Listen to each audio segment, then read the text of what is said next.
परम पूज्य गुरुदेव और वंदनीय माता जी की चरणों में कोटि कोटि प्रणाम। आप सभी को प्रणाम। पुस्तक गृहस्थ एक योग साधना, जिसके लेखक हैं पूज्य गुरुदेव पंडित श्री राम शर्मा आचार्य। आज हम सभी इस पुस्तक के माध्यम से जानेंगे गृहस्थ योग क्या है, योग का उद्देश्य क्या है।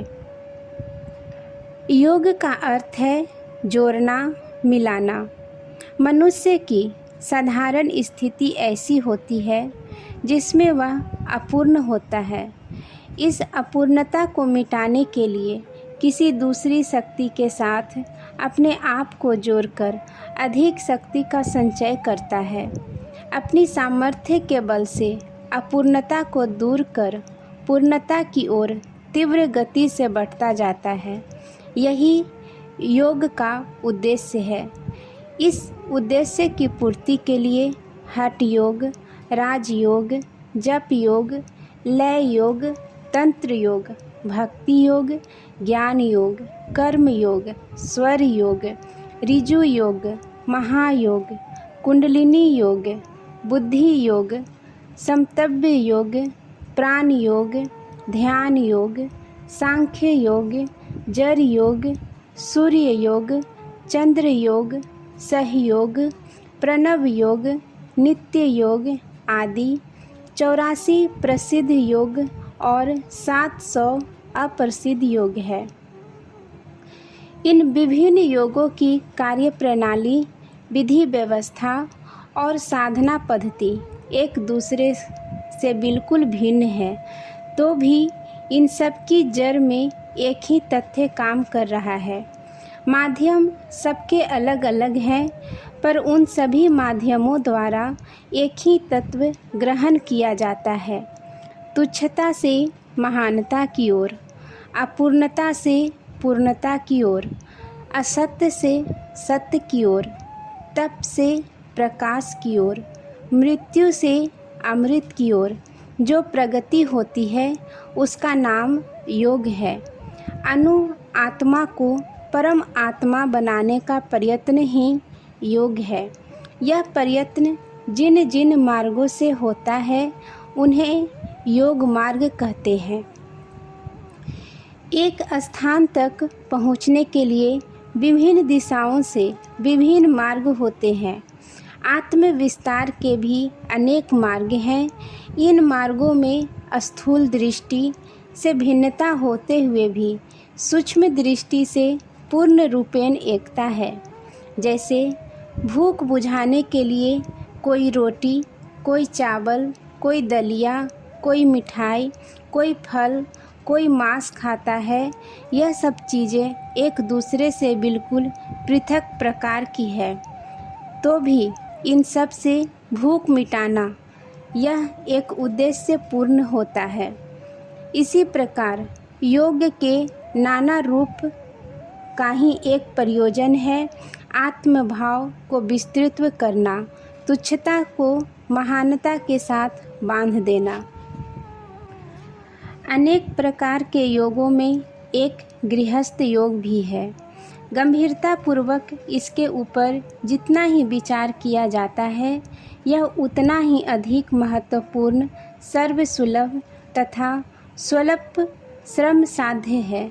इतना होते हुए भी इससे प्राप्त होने वाली जो सिद्धि है वह अन्य किसी भी योग से कम नहीं होती है, वरन अधिक होती है।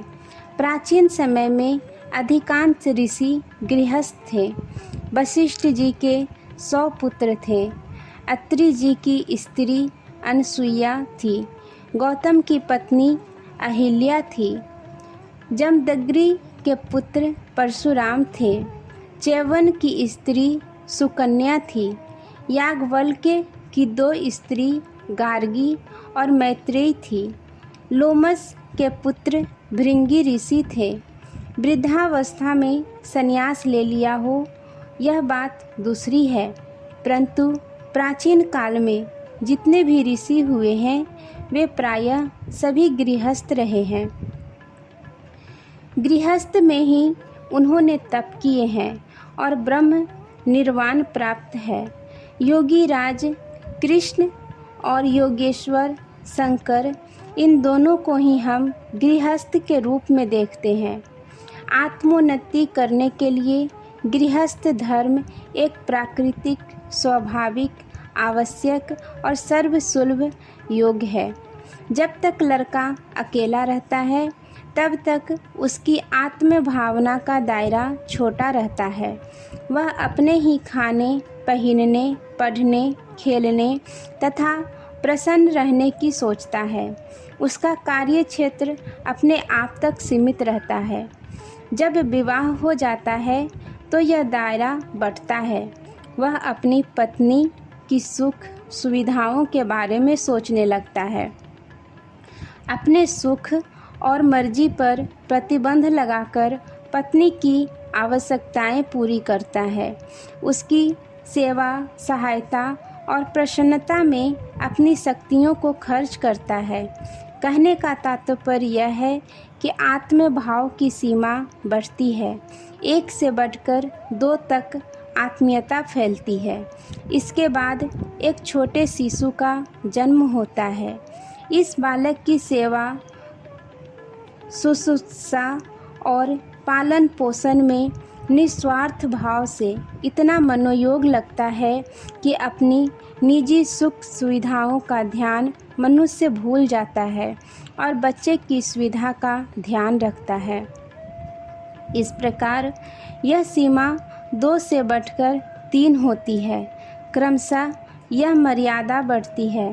पिता को मधुर मिष्ठान लगता है तो उसे खुद नहीं खाता, वरन बच्चों को बांट देता है। खुद कठिनाइयों में रहकर भी बालकों की तंदुरुस्ती, शिक्षा और प्रसन्नता का ध्यान रखता है। दिन दिन खुदगर्जी के ऊपर अंकुश लगाता जाता है।